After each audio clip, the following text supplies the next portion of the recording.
stop guessing on why you get black screen while Discord screen sharing on your Steam Deck. This is exactly how you fix it without failing once.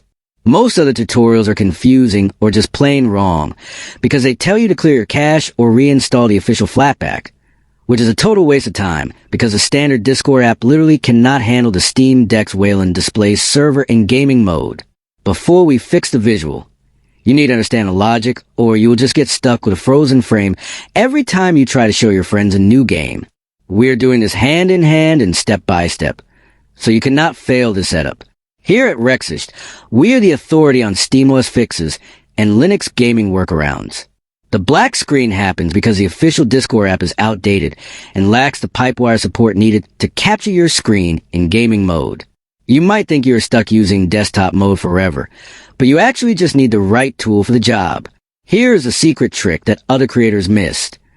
The solution is an open source client called Vesttop, which you can find in the Discover store.